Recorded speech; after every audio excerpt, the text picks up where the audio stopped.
Hi, అందరికి నమస్కారం. నా పేరు కిరణ్. ఇప్పుడు మనం మాట్లాడుతాను నువ్వు నేను ప్రేమ సీరియల్ గురించి. ఈరోజు ఏం జరిగింది సీరియల్ అనేసి మీకు ఇన్ డెప్త్ రివ్యూలో చెప్తాను.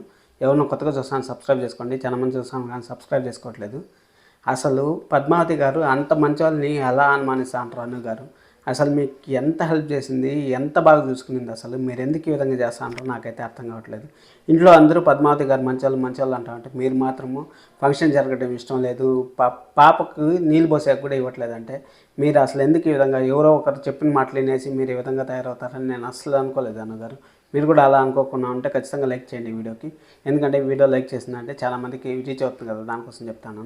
ఇప్పుడు మనం సీరియల్లోకి వెళ్ళిపోయినామంటే ఇప్పుడు సీరియల్లో ఏం జరిగిందంటే ఆ పారు గారు మన కుచిలా గారు మళ్ళీ మన నారు గారు ఇద్దరు కూడా గలాట్ చేసుకుంటా ఉంటారు కదా. గలాట్ చేసుకుంటా అంటే మన ఆర్య విక్కీ ఇద్దరు పట్టుకుంటారు. పట్టుకునే కొందికి సరే మీరు కొట్లాడకుండా వదిలేసి ఒకరినొకరు మించి ఉండలేరు, ఒకరిని అంత ప్రేమ మీద 25 సంవత్సరాల నుంచి మేము చూస్తూనే ఉన్నాం కదా మిమ్మల్ని అనేసి చెప్పడం, వాళ్ళ బాండింగ్ గురించి మనకు బాగా చెప్పారు.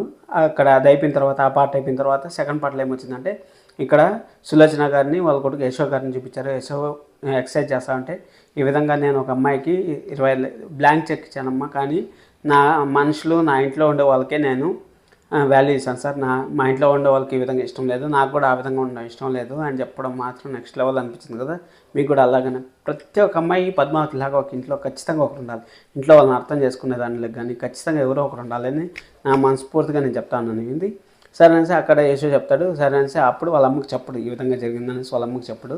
సరే అనేసి డబ్బులు లేదనేసి విక్కారు ఇస్తాడు. విక్కారు సెకండ్కి ఇంట్లో వాళ్ళంతా అనుమానిస్తూ ఉంటారు పద్మావతి. అప్పుడు అను గారు చాలా మాటలు అంటారు పద్మావతిని చూసి, అయ్యో ఫంక్షన్ జరగడం ఇష్టం లేదు అందుకోసం డబ్బులు దాచేసింటారు అనేసి అన్న. చాలా బాధ అనిపించింది నాకు పద్మావతి గారిని చూసి. పద్మావతి గారు కూడా ఏం చేయాలో తెలియకుండా సరే అనేసి డబ్బులు ఎత్తుతూ ఉంటారు.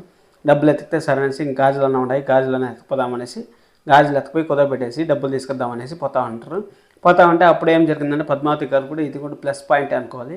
పోతా ఉంటే అప్పుడు యశో గారు అమ్మగారు కార్ డ్రైవింగ్ చేసుకుంటా వాళ్ళ గురించి మాట్లాడుకుంటా మాత్రలు వేసుకోలేదా అని కొడుకుతో ప్రేమగా మాట్లాడుకుంటా కార్ డ్రైవింగ్ చేసుకుని వస్తా అంటే హార్ట్ అటాక్ వస్తుంది. హార్ట్ అటాక్ వచ్చే కొందికి కార్ని అటు ఇటు పంపిస్తూ ఉంటుంది. అటు ఇటు పంపిస్తూ ఉంటే అప్పుడు పద్మావతి అక్కడ రావడం, అక్కడికి వచ్చి పద్మావతి సేవ్ చేస్తుంది. పద్మావతి సేవ్ చేసిన తర్వాత రేపటి గురించి చెప్తాను. ఈరోజు సీరియల్లో ఇవే జరిగింది. మ్యాక్సిమం ఏమి సీరియల్ జరగలేదు. సరే అనేసి ఇంక పద్మావతి ఈ విధంగా హాస్పిటల్కి పోయింది కదా. హాస్పిటల్కి పోయి వాళ్ళ అమ్మని జరిపించింది. యశో గారు వచ్చారు. రేపు బారసాలు మాత్రం గ్రాండ్గా జరుగుతుంది, అది ఫిక్స్ అయిపోండి. పద్మావతి గారిని మాత్రం ఏమనద్దండి. ఎవరు కానీ విక్కీని కూడా చెప్తాను, పద్మావతి గారిని ఏమనద్దండి. ఖచ్చితంగా పద్మావతి అనే అమ్మాయి ప్రతి ఒక్కరింట్లో ఒకరన్నా ఉండాలి. ఎందుకంటే ఇల్లు ఎలా ఉన్నా ఎంత ప్రాబ్లమ్స్లో ఉన్నా కానీ ఇల్లు పద్మావతి గారు చెక్కబెట్టుతూ ఉంటారంటే అసలు నెక్స్ట్ లెవెల్ అనుకోవాలి. చూద్దాం ఏమైనా జరగచ్చు. నేను సండే అనాలిసిస్ చేశాను, చూడండి ఒకసారి వెళ్ళి ఇంట్రెస్ట్ ఉంటే. అలాగే మన ఛానల్ని ఎంత చూపు చూసారంటే ఖచ్చితంగా నచ్చింది అనుకుంటున్నాను. సబ్స్క్రైబ్ చేసుకోండి, లైక్ చేయండి. Thank you so much. This is Kiran.